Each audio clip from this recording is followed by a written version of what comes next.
made annually to an individual with more than 10 years of experience teaching at a university, who has demonstrated to a panel of peers that their work as an academic teacher is truly distinguished.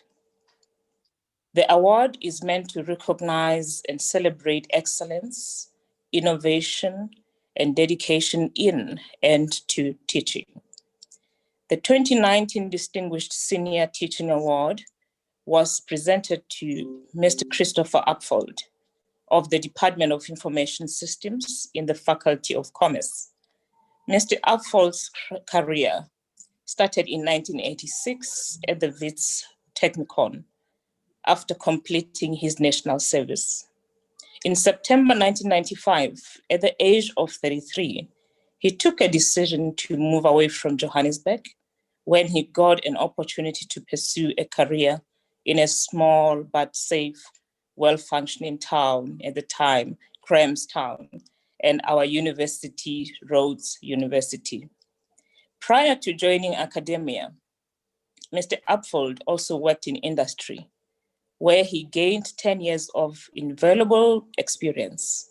His initial role at Rhodes was that of a systems administrator, although he volunteered to teach a second-year computer architecture course during the same time. He recalls feeling intimidated by having to teach in the major arts lecture venue, filled to capacity by students. Chris holds a Master of Business Administration degree from Rhodes University and is currently studying towards a PhD in Online Postgraduate Learning.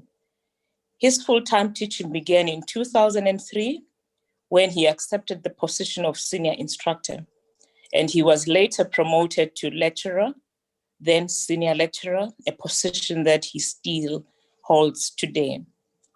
As an academic, Mr. Upfold has lectured, researched, supervised, and consulted in several departments across the university, especially those within the Commerce faculty. He received one of the first Commerce Faculty Teaching with Technology Awards in 2014 for the contribution to various learning initiatives within the faculty. Mr. Upfold has over 10 years of experience using synchronous virtual classroom technologies such as Wimber, Blackboard Collaborate, and the Big Blue Button. His research aims have been to support both blended courses as well as pure online courses. Chris will be sharing his vast knowledge, experience, and lessons learned in his lecture this evening. There can never be any better time than the current COVID-19 pandemic for someone like Chris to share knowledge on successful online teaching and learning, because you will all agree that we have all been thrust into online teaching and learning. During his time at Rhodes University, Mr. Upfold has contributed towards the development of and teaching in various degree, diploma, and short course programs as a trusted member of both the Information Systems Department as well as the Rhodes Business School. Through his courses, he has contributed immensely towards nation building. To this end, he has offered courses and programs in collaboration with the likes of Duke Corporate Education, Standard Bank, Barclays Bank, Ernst & Young, First National Bank, Coastal Environmental Services, EnviroServe, Eastern Cape Transport, and the Eastern Cape Parks. He has discovered that his involvement in corporate education provides a rich context and broader scope that can be incorporated back into his university courses as a unique benefit to his students. Mr. Upfold has been described as a caring, compassionate educator who enhances students' learning by bridging the gap between theory and practice. He firmly believes that showing students the real-world application of practical relevance of what they are learning results in meaningful engagement, which in turn has a strong bearing on their performance. In supporting this philosophy, and whenever possible, he deliberately involves industry experts and professionals in both face-to-face and online courses. As ever, it is best to turn to the words of students themselves to judge the extent to which an academic teacher's beliefs about teaching are validated by their experiences of learning. One student attests to Mr. Upfold's work in this way. My first encounter with Mr. Upfold was in Information System Department when I was in my second year. All the third year students were talking about this lecturer who is a project management guru and how nearly half of them wanted to be project managers. Little did I know that when I was in my third year, after a few lectures, I would want to pursue a career in becoming an IT project manager as well. Another student had this to say: without any doubt, Chris is an absolutely fantastic lecturer. He's part of the reason I chose to pursue my honors degree in information systems at Rhodes University. He's committed to his students and fully prepared to see all his students achieving success. The passion he has for his students is without measure. He's extremely knowledgeable. I will not forget Chris in my learning experience. Chris took time to explain concepts and ensure that students understood them well. He used examples to facilitate our understanding, said another student.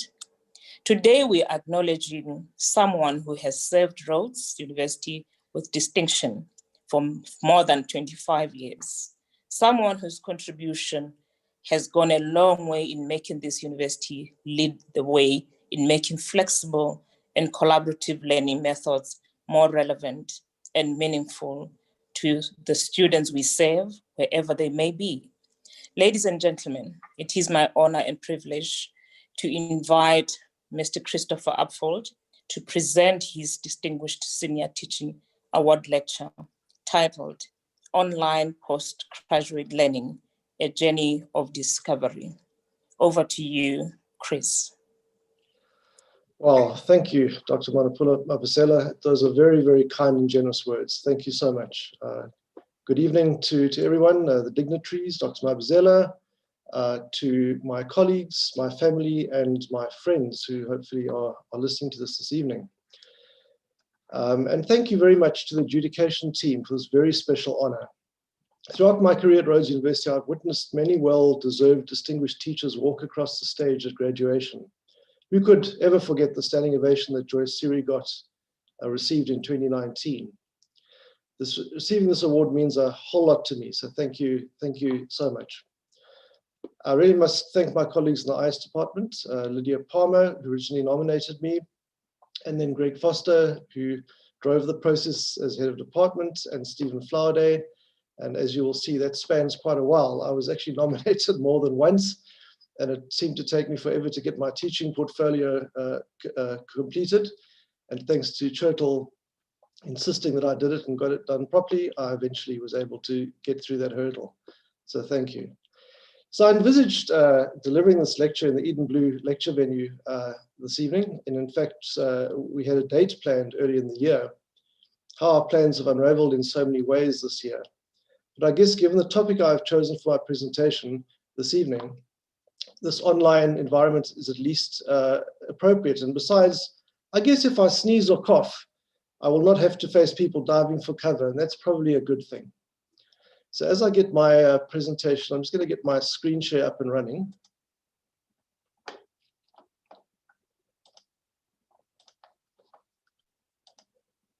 Hopefully that about does it. Right, I trust that people can see my screen.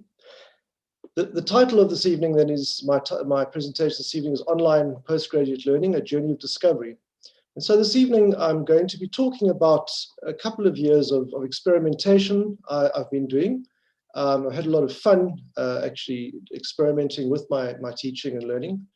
And I hope that, you know, I can assist some people, or at least share some of the knowledge I've gained along the way. So it's a very, very practical talk. Okay, the agenda. I'm going to talk very briefly about my education philosophy. I'm going to go through three or so case studies and share the descriptions, the findings, and the perceptions with you. I'm going to then just join a little bit of theory on at the very end, and I'll give you my final thoughts and then some acknowledgements at the very end. Right, so back to my sort of philosophy of teaching, or what I believe in. So I believe that course and module lectures or facilitators must provide a strong practical content for students. I think it's really important. I'm a very practical person, and I really believe that students need to have some insights into where the learning they're receiving is taking them. So I like to begin with the end in mind and try and explain to students why what they're learning is relevant to perhaps their career further down the line. I'm a strong believer in the fact that I don't think technology should be used for technology's sake. I think that's a very big mistake. But I think it can be a wonderful enabler for innovative teaching and learning and providing a diverse learning environment. And I'll obviously be talking about that this evening.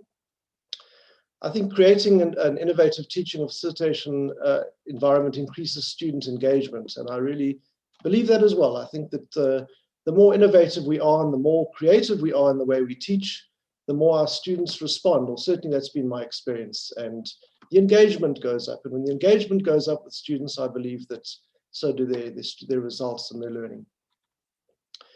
And then the last one, a learner-centered approach using interactive strategies such as problem solving and professional engagement provides for a rich online learning environment. And so I'll be talking about some of the work I've done this evening, bringing in industry partners to share some ideas and knowledge with our students as we've gone along.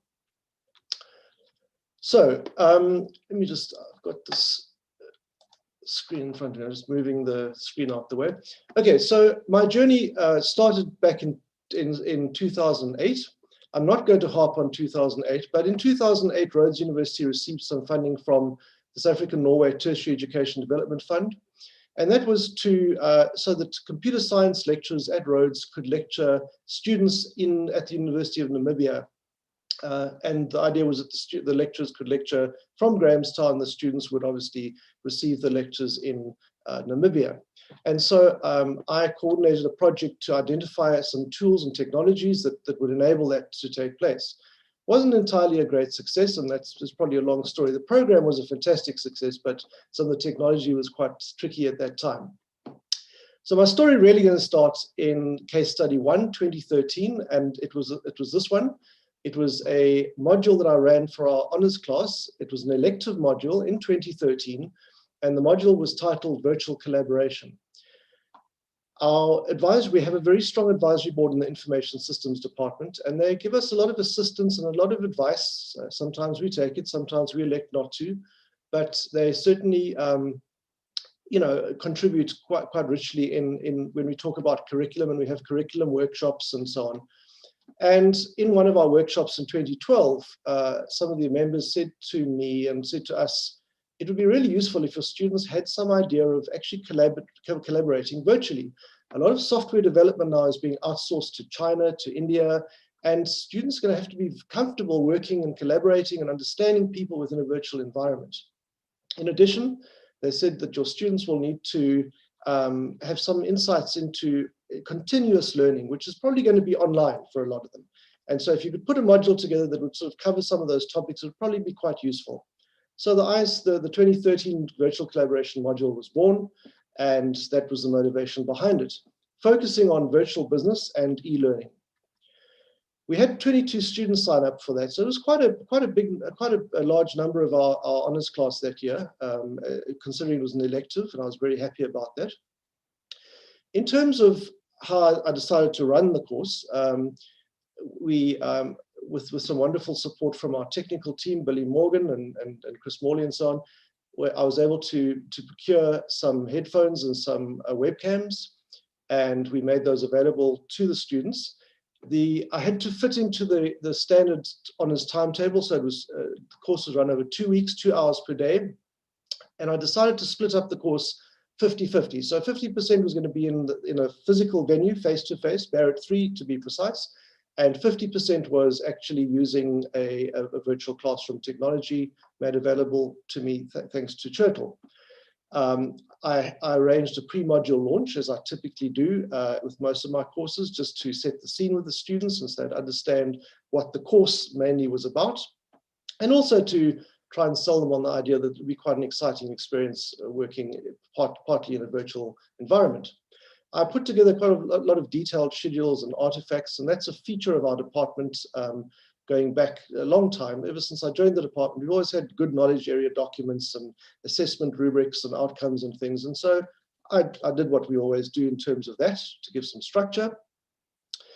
I arranged 3 guests to come in and talk to my students, 3 professional people working in the field of e-learning and a person who was very much involved in business consulting, virtually writing software, in fact, for the Australian market, who was quite happy to talk to the students. And as I say, some detailed assessment rubrics.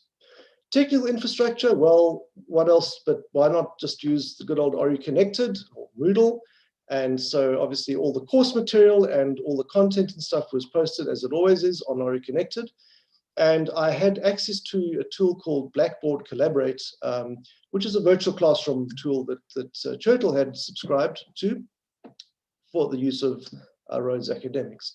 Also, I decided to give my students an online exercise to write an online textbook for the course using Google Docs, which was quite new in those days. And I thought that would actually, be another way of actually getting them familiar with the environment. So in terms of risk planning, I booked the lecture venue, not for the 50%, but for the entire duration of the course, because I felt that perhaps the technology might let me down, and at least I'd have a fallback option. Also, we could record the sessions, and I thought that would be quite useful if somebody's line or link went down at some stage. So here's just a slide of my colleague at the time, Marcus Mostert, who was absolutely fantastic, and Mpilo Shuma, who assisted me to run a kind of a familiarization workshop with the students. And for the students, it was a very none of the students had actually been in a virtual classroom before or used a virtual classroom. So it was a very good familiarization exercise, really, and that was the agenda of what we went through. This is slightly later on in the course, once the course was up and running. This is one of my students who was presenting a little snippet, a little section of work, and that's what the environment typically looked like. So the students were given exposure to actually having to present and to talk in the environment, and of course, their colleagues could use the running chat box or switch on the microphone and comment and so on. So it was a real sort of virtual classroom. So how did it go? What was the outcome? Well, on the positive side, I thought the face-to-face scene setter lecture discussing module outcomes, assessment criteria, expectations of the environment, it went well. You need to do that, and I think the students benefited from that. The virtual classroom orientation training session with Marcus and Mpilo was very, very good. And the guest lectures, we had a guest lecture coming in from Spain, of all places, somebody in from Sandton, somebody in from KwaZulu-Natal. And those guest lectures went incredibly well, where the technology held up well, and the students loved the guest presenters. They really lapped that up. Blending the virtual lectures with face-to-face lectures worked pretty well. I had a very detailed timetable, and so students knew exactly which day we were in Barrett 3 and which day we were in the virtual classroom. Realization realization for me at this time was that this environment actually introduces incredible flexibility. Not have to worry about running out of lecture time because you've only got 3 lectures left and maybe content for 5 and so on. And recording lectures later for later reviewing actually was useful as well, and the students found that so. My very first experience, obviously, I had to learn some things, and it was a once-off lesson I had to learn, and that was, you have to take control at the start, and it was a bit chaotic the very first time I had a go. We had an interesting issue with some online etiquette. Our guest presenter from Santon was busy providing a really interesting lecture on e-learning, and her connection dropped for a few seconds. But the way the system works is that she kept talking, obviously not knowing the line had gone down. And what it does is when the line connects again, it buffers, it speeds up her voice until you get back in real time. And so suddenly she sounded like a Mickey Mouse. It was like somebody taking a record and spinning it up faster and faster. Of course, the students fell about the place laughing virtually. She didn't know what was going on, and it was a bit awkward. So I had to manage that, and I had to make sure that we discussed that after that. Balancing the dual roles of moderator and facilitator was an interesting experience. It's a busy place, a virtual classroom, when you're coordinating everything and presenting and keeping the show on the road. And in fact, I realized that the lecturer style in a virtual classroom, not a really good, it doesn't really work overly well. And I'll talk more about that just now. The textbook was really meant to be something really, good and a valuable resource for the class, but actually it ended up being an unwieldy, massive volume of substance. And so it took a lot of work to sort that out, and I decided that was perhaps not a great idea. The students, because it was the first time I was doing this, the students, our honors students, all have their own computer in the honors lab. They obviously had these headphones and webcams, and they were suffering a little bit from a call center syndrome because everybody was sitting next to each other. So there was a bit of audio from the person next door bleeding through and so on. And that's something that the system is not meant to work with everybody sitting in the same room. And the module seemed very rushed. Those 2 weeks and 2 hours per day, not a great idea for an online course. So roll forward to 2014. At the end of 2013, we had some nice results on the module. The students seemed to enjoy the module, and the department gave me the go-ahead to run the module again. This time, I actually had a 90-10 split, so in favor of Blackboard Collaborate. So my students were going to spend most of the time in the virtual classroom and only 10% of the time in the physical classroom. I expanded the discussion to cater for the etiquette and the professionalism, which is a lesson that I learned, we all learned, I suppose. This time I had 36 students attending the course, and I was very pleased with that. And I had some computer science students from our sister department also really keen to be part of that. And that was good. Structurally, as I said, 90-10, the case studies, this time I didn't use the textbook exercise in the cloud. I actually wrote 2 case studies, one for each e-learning and one for virtual business. And the students then had to solve the case study as we went along, incorporating information from the guests who were brought in to chat about certain issues at certain times. So I had some additional guests actually arranged for that.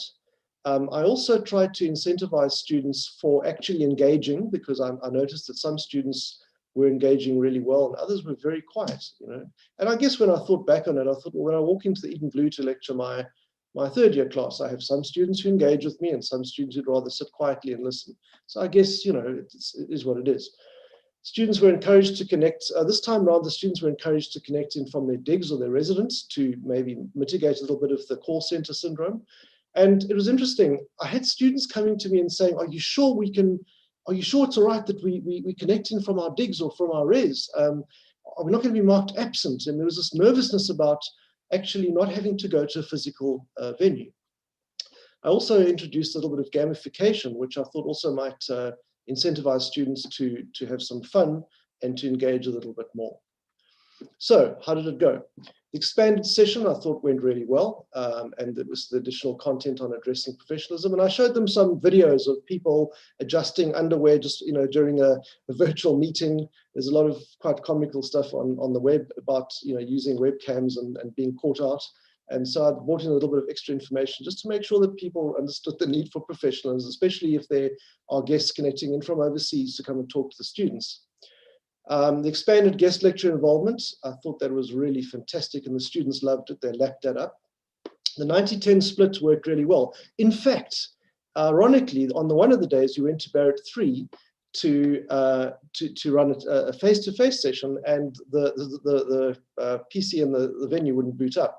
And we actually regrouped in the virtual classroom and continued there. So it was quite funny. I thought that it would be a very different story. Case studies provided excellent practical content. That really worked well, actually. And I was able to, in a sense, scaffold the learning through incrementally solving the case studies as we went along. The gamification was fantastic. The students loved it. It was to credit of my late colleague, John McNeil, who was using a bit of gamification in his physical lectures when he was still lecturing in the department. And I just took the tool and I adapted it, and it was quite difficult to do in a virtual environment, but it worked really well. Some students actually approached me and said they felt they could focus a lot better sitting in their own comfortable space. What are some of the challenges? Well, we continued to battle with the role of the facilitator versus the lecturer. Busy place to be. Facilitation is not always that easy. But what I'm really talking about there, I think, is in an online environment, it's not about taking the content that you would normally lecture in a physical face-to-face environment and lecturing it as in a sense like I'm doing now. It's a facilitation role. You've got to facilitate the learning process, and I'll talk more about that. But I was learning this lesson as we went along. For the students still sitting in the honors lab, some still complained about the call center issue. I was able to really affirm that the short intensive 2-week module, 2 hours a day, is not suited to an online environment. It's a compromise. And also I had a realization I was actually over-reliant on the synchronous sessions and actually not paying enough attention to the asynchronous sessions. So the exercises on Are You Connected, the video to watch and the piece to write and the quiz to take and so on. I was kind of all excited about this synchronous environment, but with a lot of content available for students on the asynchronous environment, but not a lot of exercises to do and so on. And I realized that was a limitation. So what I did was with the students in both of the years, I suggested the students, well, in fact, I required the students to email me on a daily basis. After each lecture, they had to say, what worked for you today? What did not work for you today? And how would you recommend improving the learning environments? And I was really keen. So it was a kind of action research study that I was doing here. We also obviously had a module evaluation, which is a standard feature of our courses. And of course, a course evaluation. I spoke to the guests afterwards, and I kept my own records as well, because I wanted to kind of really understand this environment a little bit better. So what are the student perceptions after those 2 years? Well, they kind of went like this. The students said they were very excited about a different learning experience. They were nervous about interacting in a virtual classroom, believe it or not, and especially nervous about having to present in the virtual classroom. They were surprisingly quite nervous about that. They raved about the guest presentations and really enjoyed that. They complained about the long sessions, and I kind of got that. They were critical of the peer contributions. That was interesting. Each student had to present a little 10-minute online kind of presentation, and my role was to then join the dots as a facilitator, and I did that using the chat box and various other techniques. And the students were actually quite dismissive of students who they felt hadn't prepared very well for that, which was quite interesting. There were concerns occasionally regarding technology. 2013, the technology, we had a couple of issues with audio. I thought it held up pretty well. And 2014, it was a whole lot better. The students loved participating in the games and the quizzes, which I introduced in 2014. They were quite insecure about assessment. 2013, they kept coming to me and saying, well, how will we know what you're going to ask us in the exams? Where are the slides that we have to learn for this? How will we know that we know enough to write the exams? And I had to really assure them that, I wouldn't leave them in the lurch, and that, the learning was a composite kind of process, a little bit from the guests and so on. And we got through it. And 2014, I think I could show them some of the case study exam papers I'd written, and the external exam had been quite complimentary about that way of assessing. And the students, I think, were a lot more secure. They disliked the call center, again, a few of them, and they were intrigued with attending a postgraduate model from a residence digs room. A lot of them were really perplexed that this actually can work and so on.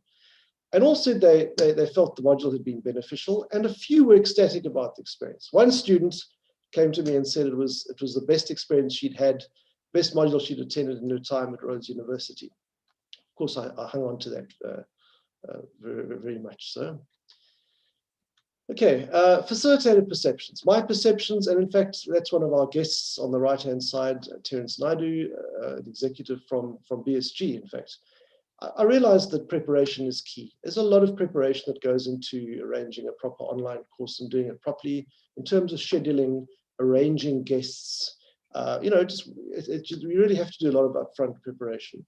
The pre-module launches are really important. That includes, obviously, the familiarization of the environment, and as I've discussed.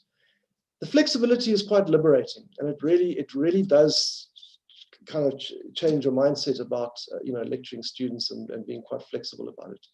Scheduling is quite critical. So I mean, those two things maybe seem like they contradict each other. It's really important to have a good schedule because you've got guests coming in and going out and so on. But nevertheless, you know, you've got a lot of flexibility at the same time. If you run over, you need to add something in, you can do it because you can get in the virtual classroom and you can do it there. The virtual classroom technology actually was mostly reliable. I was very, very happy with it. And that goes back a couple of years now. Student engagement challenges, you know, some students really lapped it up and got stuck in, and others really were quite dismal and very quiet and didn't say anything and so on. And also, you know, I realized that the lecturer versus the facilitator role is an important, there's an important difference about that. And I was kind of starting to understand the environment a bit better. Expert contribution was absolutely fantastic, and I really appreciated that. Also realized through the gamification that increased creativity equals increased engagement. And it was one of the ways I could actually get the students to get more involved. The students need a lot of assurance, as I've said, and were quite nervous about how will they pass the exams or how they know what they learned sufficiently and so on. So that really brought me to the end of those 2 years of case studies.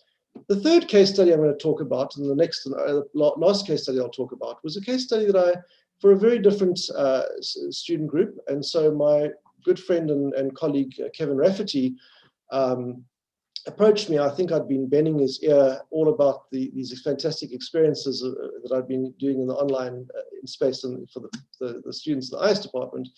And Kevin was coordinating the postgraduate diploma in enterprise management, the part-time group that were coming to Grahamstown for 2-week release block periods.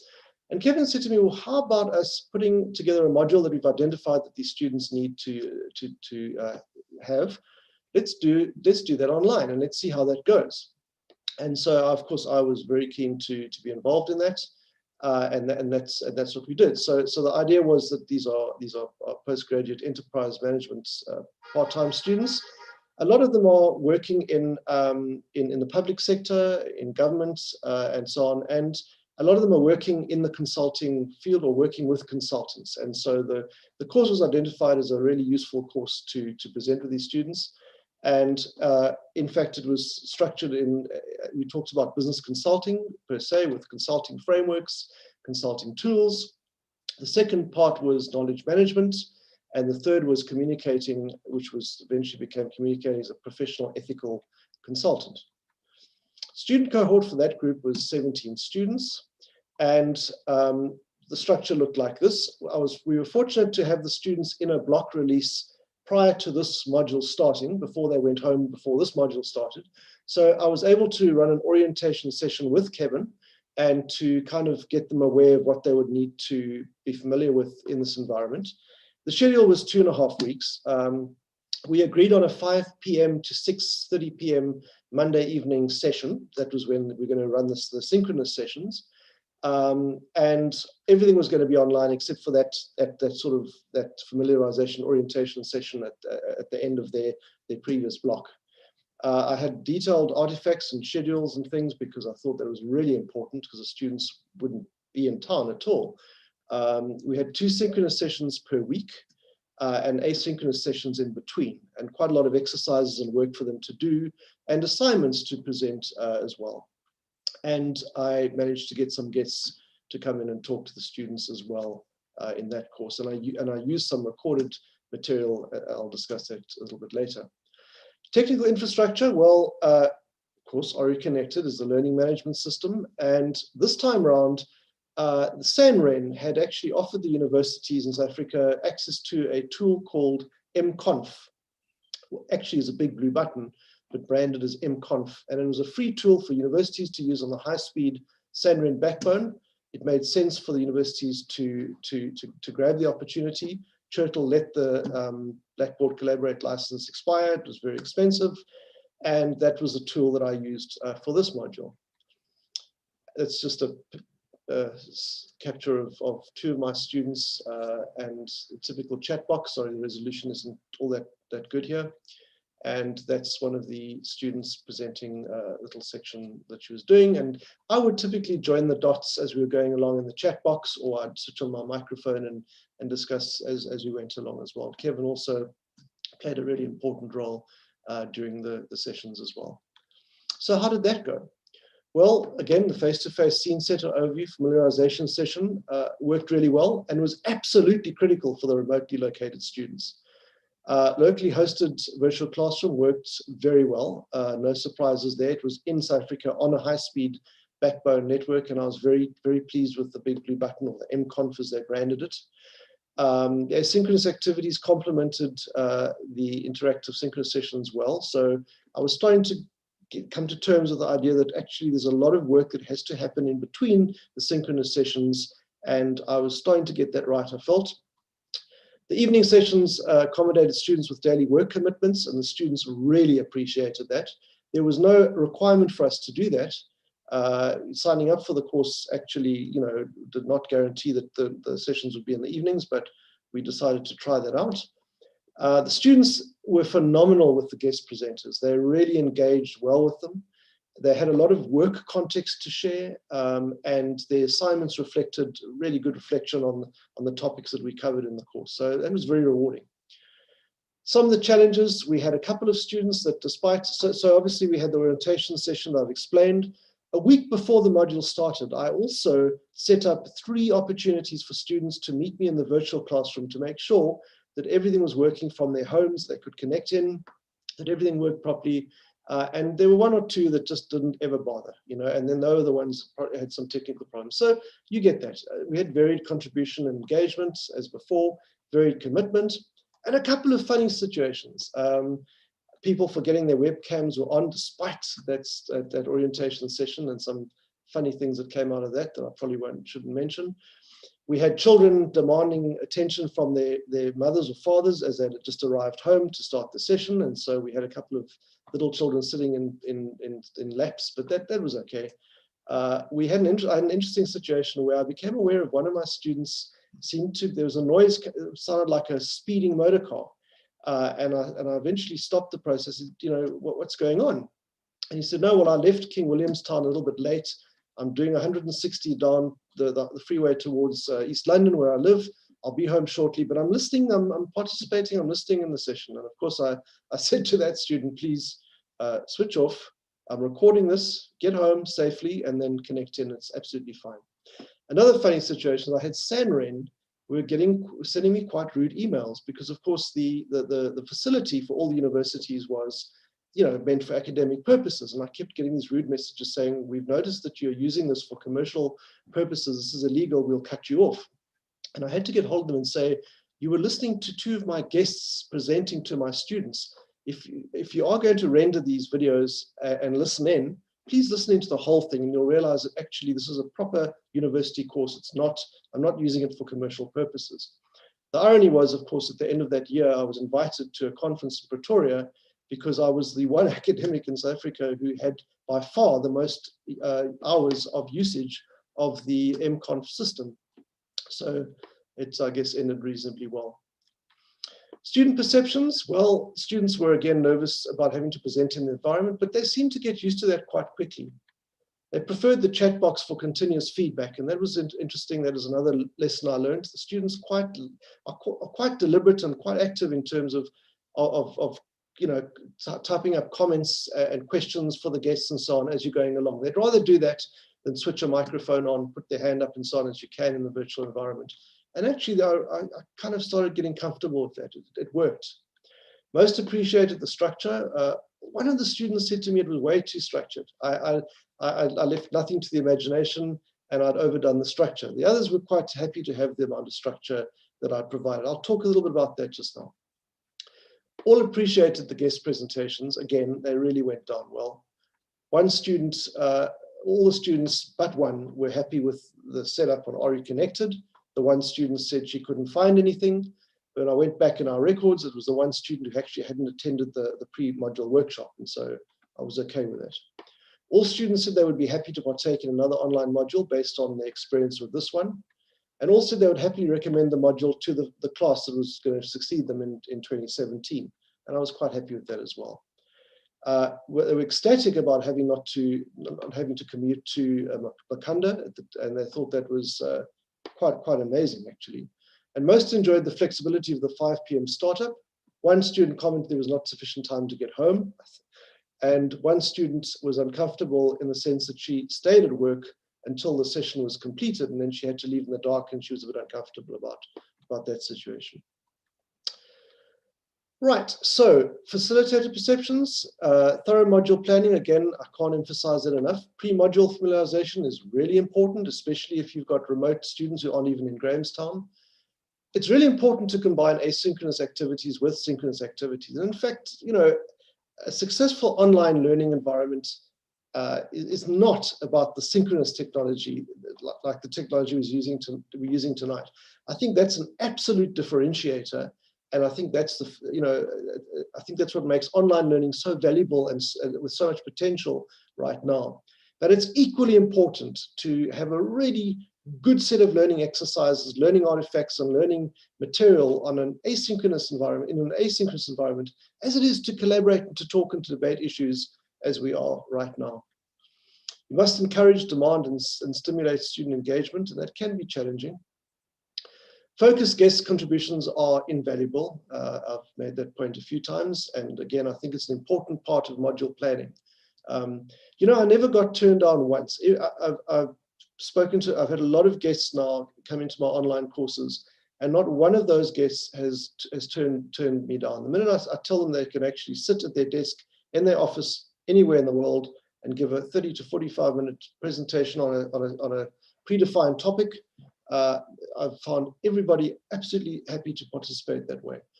The minute you start talking about buying airplane tickets, hiring cars, booking B&Bs, and giving a 45-minute lecture for 2 days out of the office, it's a little bit more challenging. Online learning demands multiple channels and artifacts. I think I've made that point already. And it is a lot of work to do this properly. It's a lot of work to set this up, and a lot of work goes into setting this up front, but I believe it's worth it. So what changes then? I've obviously been lecturing the students since then and currently, and I thought I'd just share some of the learning I've had there. The moment I've facilitated about 3 postgrad online courses. At the moment, I've actually got my own in-house virtual classroom server. We lost access, by the way, to the Sanren server, which was a bit of a blow. And so being the Big Blue Button being an open source system, and my having some unbelievably great support in the Hamilton building from our technical center with Billy Morgan and Chris Morley, who's just been fantastic. We were able to set up our own virtual classroom server, and I've been using that, and it's been fantastic. Churchill have also got a facility that they subscribe to. It's available to staff at Rhodes, and so that's not a prerequisite at all.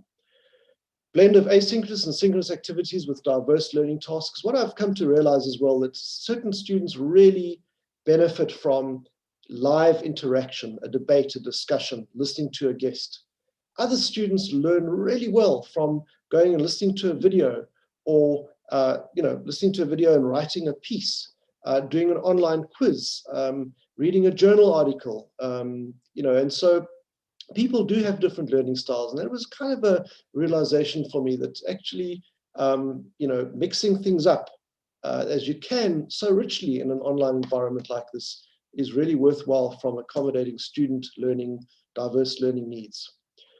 And I think I've just made that point, in fact. Synchronous environment must support and complement asynchronous learning environments. It's one learning environment is what I've come to realize.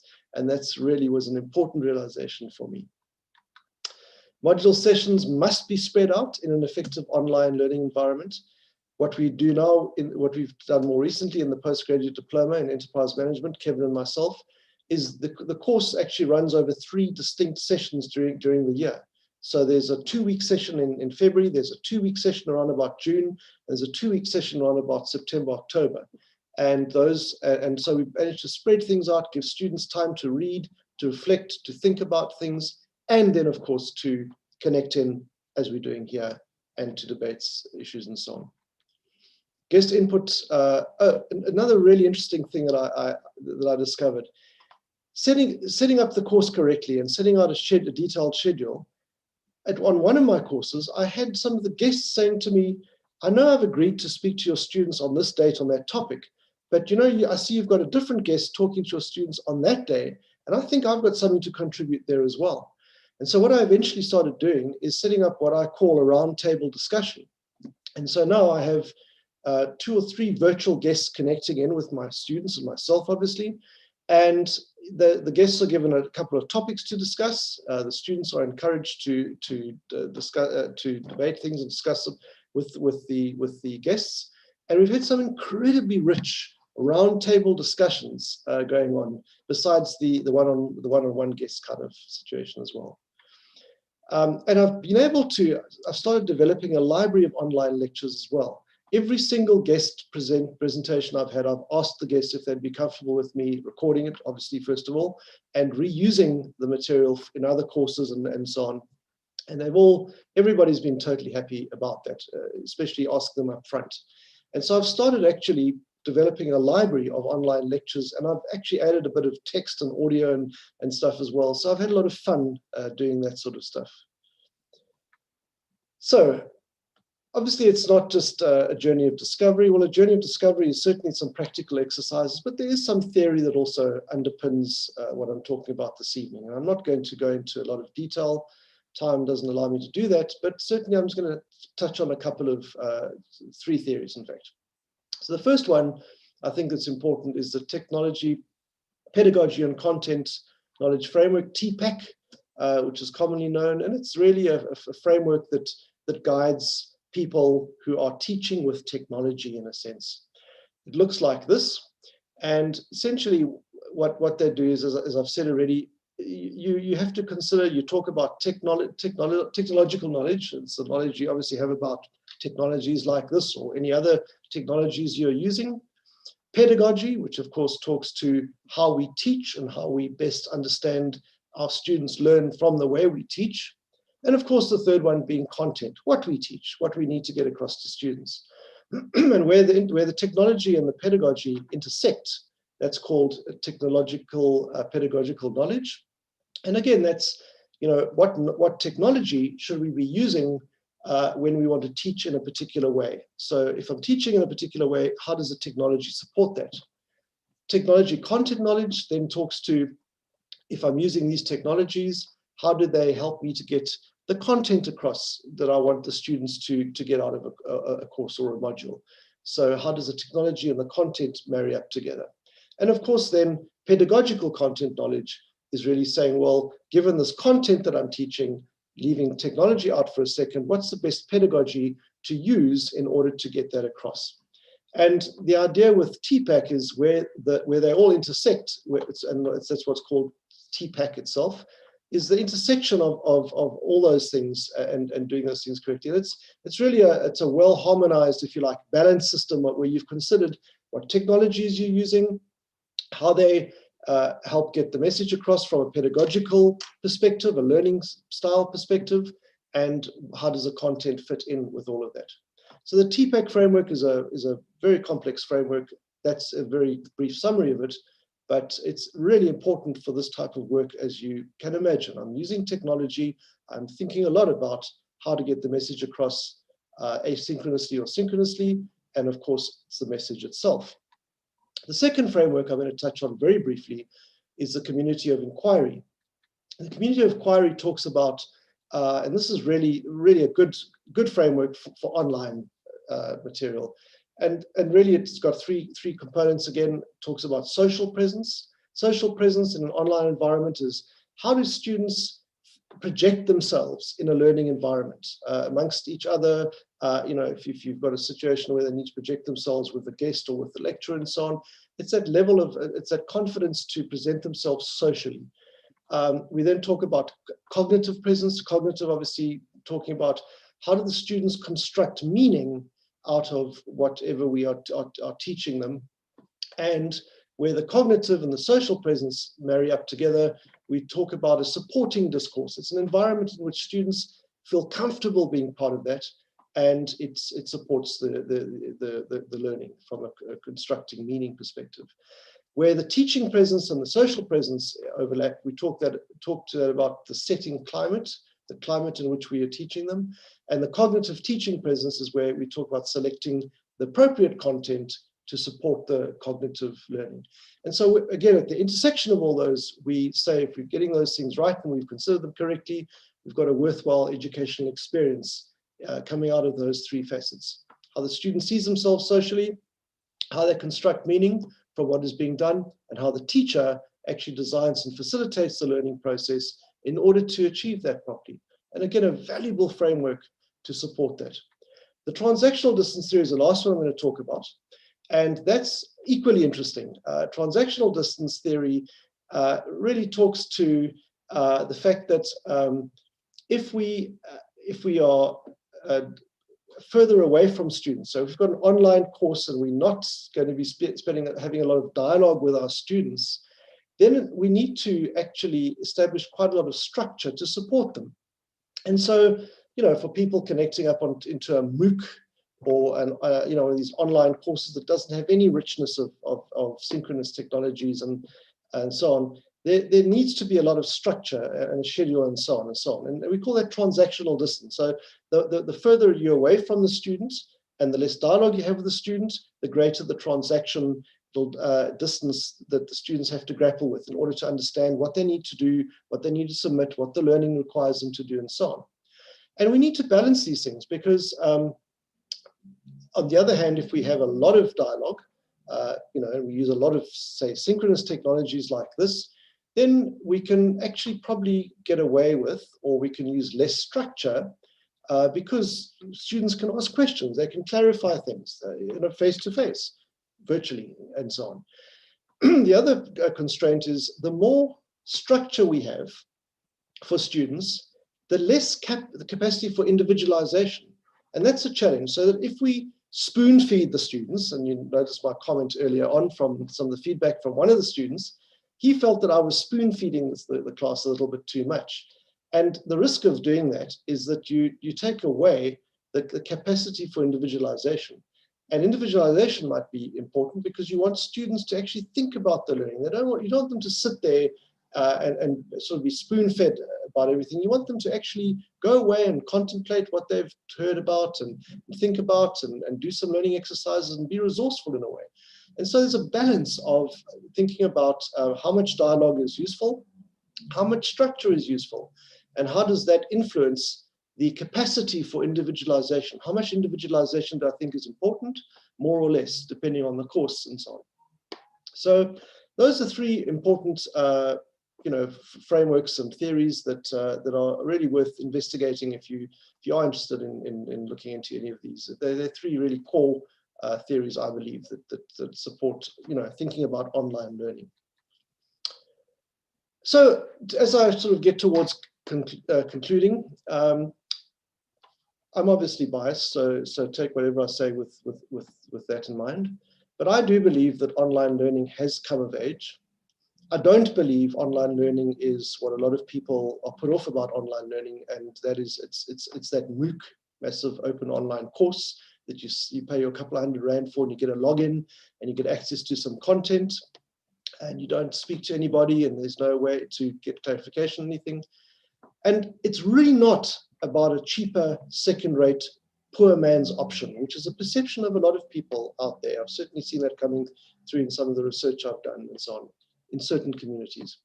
And I believe that properly constituted online learning can provide an incredibly rich learning community, a community of facilitators, peers and professionals, a real community of inquiry.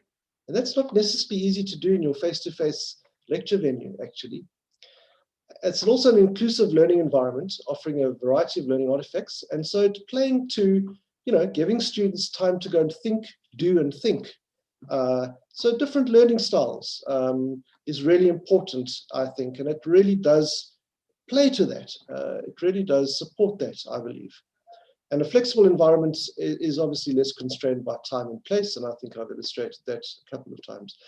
And I think in terms of accommodating, I think it accommodates students looking for a different, more flexible learning model.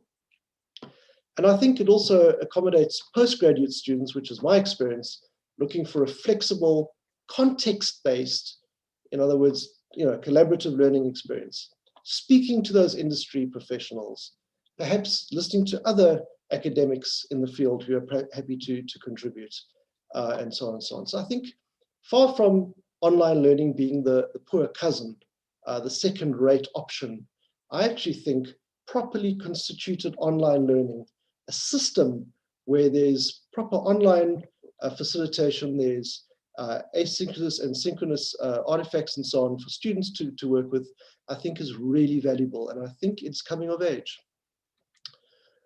And so, perhaps just something to think about. I think traditional contact institutions, I think they can broaden their reach, providing wider access for students seeking a different, more flexible learning experience. I think that, there's traditional institutions offer so much in terms of the face-to-face modules and so on they offer. But I think there's a market out there of people who can benefit so much from the expertise in the institution, the wisdom in the institution, the knowledge, and it doesn't necessarily mean they have to be present in the venue at the institution. So I think there's some tremendous opportunities, even if you're talking about at the postgrad level and initially. So as I end my talk, I'd like to just mention a couple of things. And first of all, as Dr. Monopolo Mabizela said, this is my 25th year. In fact, September was my 25th year at Rhodes University. And I've held different positions, as was also said, but I've been in the IS department the whole time. And it's been a wonderful place to be. And I'd like to say that the IS department has always had a very strong student-centric approach to things. We've been strong on module outcomes and curriculum reviews, and right through from Dave Suri being head of department, Greg Foster, Stephen Flaude currently with Lydia taking a turn and so on. I think that's been a really strong attribute of the department. It's been a fantastic enabling environment for me to experiment with my teaching and learning. So I'm very grateful for that. Rhodes Business School has been really valuable to me as well. I've had the opportunities to collaborate with my colleagues in the business school. I've worked on some courses with the business school, and I've been able to, incorporate the learning with a different kind of student quite often, a slightly more mature student, a professional student, and that's been really valuable in building my understanding of online learning as well. And that's been really valuable to me, and I've really appreciated that. And some of the case studies that I'm busy writing up at the moment in a PhD are based on some of those experiences in the business school. So I'm really grateful for that. Churchill have been really supportive in my experience over the years. I've mentioned Marcus Mostert. I've mentioned Nompilo Chuma, who were great a couple of years back.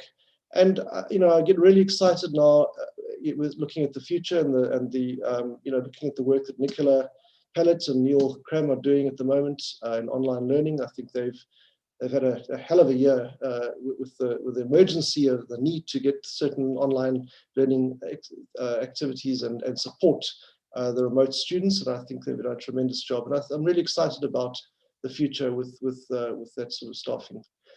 And finally, I'd like to just end with the three strong ladies in my life. I've got I've not got one pillar of strength, but three pillars of strength. I'm very proud of my daughters. Unsurprisingly, Nicole graduated with a PhD this year. Jenny graduated with a master's degree this year, studying in France at the moment. And Andrea's been a pillar of strength, as my wife throughout our time. Grahamstown. The warden's wife for 6 years, Salisbury House, did help me a lot in those roles, and making a meaningful contribution in the economics and the commerce of Grahamstown as well. And so I've got 3 really special people in my life, and I'm really grateful to have that. So I think that brings me to the end of my talk, and I guess I'd really like to thank everybody for connecting in, and I guess I'd be very happy to answer any questions if that is deemed appropriate right now. So thank you so much for listening to me. Really appreciate that. Congratulations once again, Chris, and thank you very much for this insightful lecture. Ladies and gentlemen, we now know why Mr. Upfold received this prestigious award. Well deserved. Let me ask you, colleagues, to give Mr. Upfold a round of applause, please. Thank you. Thank you very much. Vice Chancellor, Professor Sizo Mabizela, DVC Research and Innovation, Dr. Peter Clayton, Dean of Commerce, Professor Suri, I think you are here today, and other deans who are present, Director of Business School, Professor Owen Skay, colleagues, students, family and friends of Mr. Upfold, ladies and gentlemen, thank you very much for gracing this lecture and Mr. Upfold with your presence. Let me also thank Mrs. Charmaine Ivory, Communications and her team, rather, Communications and Advancement, and everyone else who took part in organizing this important event. I think we have come to the end of our ceremony. Under normal circumstances, the Vice Chancellor would be requesting the pleasure of your presence at a cocktail function. I'm not so sure whether Charmaine has prepared any virtual cocktail function for today. Perhaps there is one, I'm not sure of Charmaine, but colleagues, I would like to thank you very much for being here today, and good evening to you all. Thank you very much. Thank you. Thank you. Great, Chris. Thanks, Dr. Mabizela. Thank you very much. Colleagues, you can show your faces and give Chris another round of applause, if you don't mind. As you leave. Come on, colleagues. Congratulations, Chris. There you go. Thank you so much. Thank you very much. I really appreciate that. I'm sorry, I don't think I started off acknowledging the dignitaries in the correct way. It's difficult to see everybody, but thank you so much for attending. Thank you so much. We have done that for you, Chris, don't worry. Thank you.